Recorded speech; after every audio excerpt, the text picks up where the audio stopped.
घासी बाबा मो महंगू के लाला मो छत्तीसगढ़ में जन्म लेके कर दे हे अजूर। गुरु घासी बाबा मोर सत्य ज्ञानी बाबा मोर छत्तीसगढ़ में जन्म लेके कर दे हे अजूर। छत्तीसगढ़ में जन्म लेके कर दे हे अजूर। कीरतपुर में जन्म लेके कर दे हे अजूर। गुरु घासी बाबा मोर सत्य ज्ञानी बाबा मोर कीरतपुर में जन्म लेके कर दे हे अजूर। छत्तीसगढ़ में जन्म लेके कर दे हे अजूर।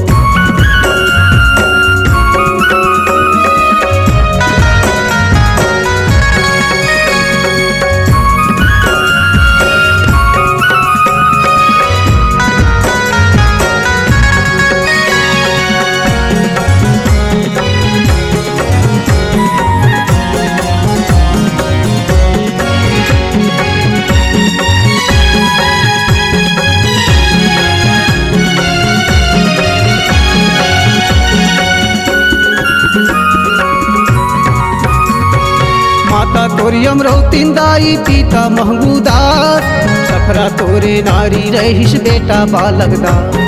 सफरा तोरे नारी रहिस बेटा बालकदार।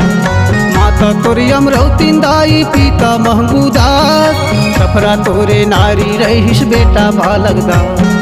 सफरा तोरे नारी रहिस बेटा बालकदार। गुरु घासी बाबा मो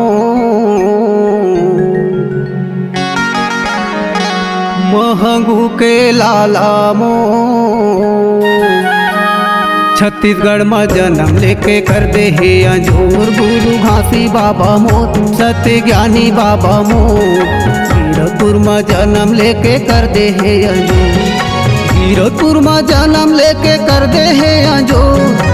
छत्तीसगढ़ में जन्म लेके कर दे हे अजूर। सत्य ज्ञानी बाबा मोर गुरु घासी बाबा मोर कीरतपुर में जन्म लेके कर दे हे अजूर। छत्तीसगढ़ में जन्म लेके कर दे हे अजूर।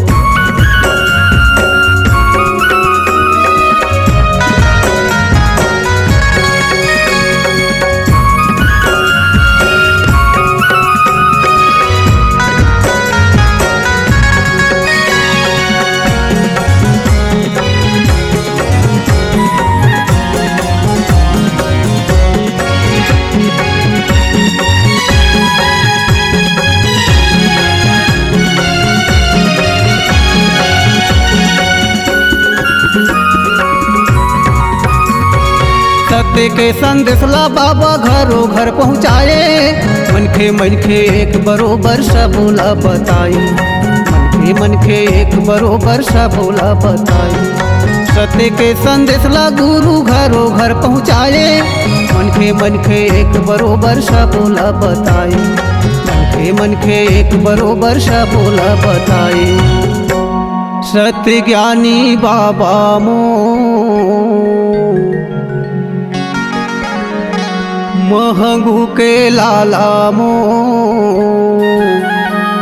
छत्तीसगढ़ में जन्म लेके कर दे हे अजूर। गुरु घासी बाबा मोर सत्य ज्ञानी बाबा मोर कीरतपुर में जन्म लेके कर दे हे अजूर। कीरतपुर में जन्म लेके कर दे हे अजूर। छत्तीसगढ़ में जन्म लेके कर दे हे अजूर। सत्य ज्ञानी बाबा मोर गुरु घासी बाबा मोर कीरतपुर में जन्म लेके कर दे हे अजूर। छत्तीसगढ़ में जन्म लेके कर दे हे अजूर।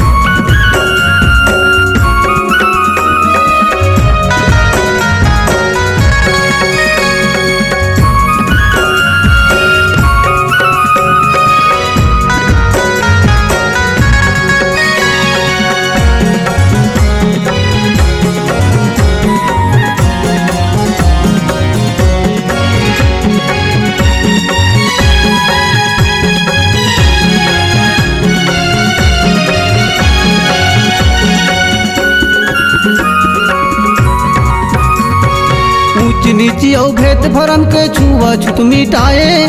मनखे मनखे एक बरोबर कह के तय बताए। मनखे मनखे एक बरोबर कह के तय बताए। ऊंच ऊंच नीची औ भेद भरम के छुआ छूत मिटाए मनखे मनखे एक बरोबर कह के तय बताए मनखे मनखे एक बरोबर कह के तय बताए सत्य ज्ञानी बाबा मो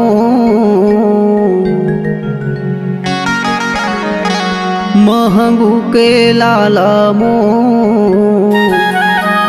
छत्तीसगढ़ में जन्म लेके कर दे हे अंजोर गुरु घासी बाबा मोर सत्य ज्ञानी बाबा मोर वीरपुर में जन्म लेके कर दे हे अंजोर वीरपुर में जन्म लेके कर दे हे अंजोर छत्तीसगढ़ में जन्म लेके कर दे हे अंजोर महंगू के लाला मोर सत्य ज्ञानी बाबा मोर वीरपुर में जन्म लेके कर दे हे अंजोर वीरपुर में जन्म लेके कर दे हे अंजोर वीरपुर में जन्म लेके कर दे हे अंजोर छत्तीसगढ़ में जन्म लेके कर दे हे अंजोर वीरपुर में जन्म लेके कर दे हे अंजोर छत्तीसगढ़ में जन्म लेके कर दे हे अंजोर।